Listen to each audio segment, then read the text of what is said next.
Or some governor at the government house in the state quotes the constitution and says, you don't mess with me, I'm supposed to be independent. We need strong leadership at the center that says, yes, you are, but this is how we are going to grow. We have to consciously grow those abilities, those capacities, and not so get carried away with the constitutional dichotomization of spread of powers and so on and so forth. And I think that is part of the problem.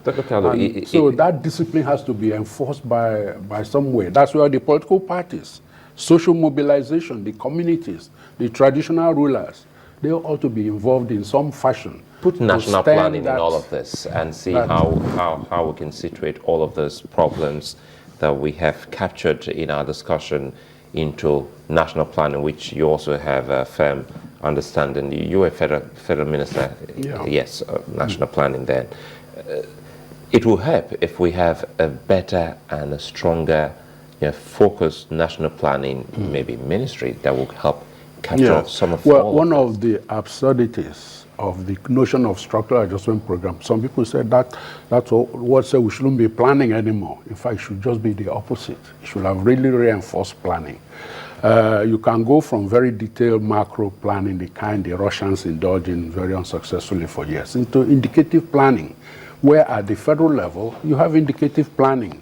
The spread of resources are different, the spread of skills and so on, the opportunities are different. So you should be able to plan. In Korea, we visited even small towns. They had their own plan in small towns. They will tell you what they expect to achieve in 1975, 1980, and so on and so forth. So we can do with a lot of planning, and I think that was what one brought into planning. I became National Planning Minister in February '86 after 3 months in finance, believe it or not. And we started very detailed planning, and everybody said, oh yeah, the guy is even more powerful in planning than he was in finance, that sort of thing. Because you really see that it should be the coordinating ministry. You are helping your colleagues develop projects, develop plans. You are helping working with the governors. You are working with the private sector, particularly. That's where the planning comes in. So would you say that you are pleased then when the budget office moved to the Ministry of National Planning? Because some people had an issue with that. Well, we had a funny episode during my time where my colleague who was in planning thought the budget should be in finance. Then when we switched, he wanted it back in finance. Well, you see, I think national planning should really handle planning in the medium and long-term sense, not so much in the budget planning sense. And again, it goes to what I'm saying about how we too quickly break this into the compartmentalization. Instead of jurisdiction, at these levels of development, we should be coordinating, so it doesn't really matter so much where it is at. Generally, I think the finance minister should take the lead in terms of a lot of these areas. Depending on who is in planning, it could be jointly shared in terms of the lead, but it's not dichotomizing who does this. The same thing with the central bank. Monetary policy, yes, should be in the central bank, but you cannot do it alone without consultation with Minister of Finance. When I was the first time Minister of Finance, we used to sit in my sitting room and discuss a lot of these programs. That's how the National Economics Summit started. I used to call in my colleagues, and then we had a few people in the private sector, people like Chief Shenekon, he was in USC then. They will come in, Chief Asiodu, and a lot of these expatriate heads of various corporations. We sit down and discuss government policy. Nobody was so carried away with his own sphere of influence and so on and so forth. So I think at this stage, it doesn't really matter. But primarily, I think the planning thing should be in national planning. Budget should be in finance with cooperation from all the ministries. Do you think we should, or what would you suggest we do with the fuel subsidy? Well, again, this is another mind-boggling confusion. Somebody wrote something in the paper recently which just underscores this fundamental misunderstanding. Oh, they have subsidies in Europe. Why are we saying there shouldn't be subsidies here? Well, you see, it's a total misunderstanding subsidy in Europe is primarily an income policy kind of thing. We are trying to support. Already people have water and education, they have roads, they have all sorts of other things. So they don't quite need that subsidy except as an income assurance for farmers because of their productivities are so high, the price of foreign, the price of the goods are so volatile, so they can afford to use subsidies to sustain incomes. But in poorer countries, subsidies have a totally different concept.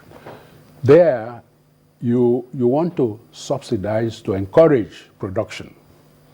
You want to subsidize to cushion the impact of gyrations in external price. So the opportunity cost of the funds are so much higher here than they are over there. Now, I think it was a straightforward, commonsensical thing. The price of oil fell.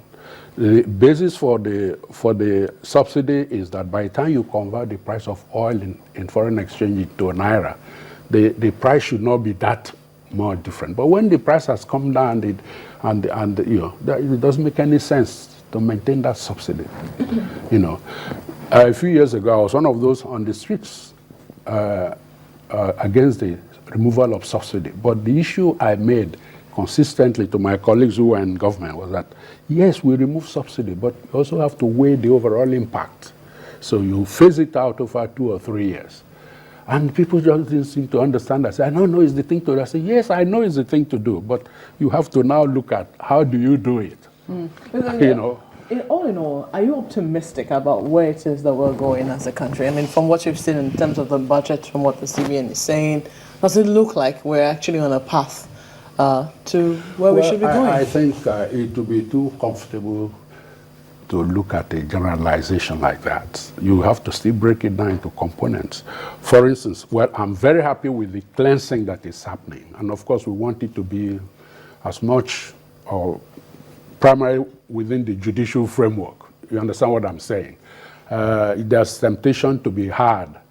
But you see, after what we've been through, in terms of the leakages that will have created so much capacity in the economy, I'm not so sanguine about some things not being the letter of the law, the letter of the Constitution, as much as the fact that we know we need to pay attention to that.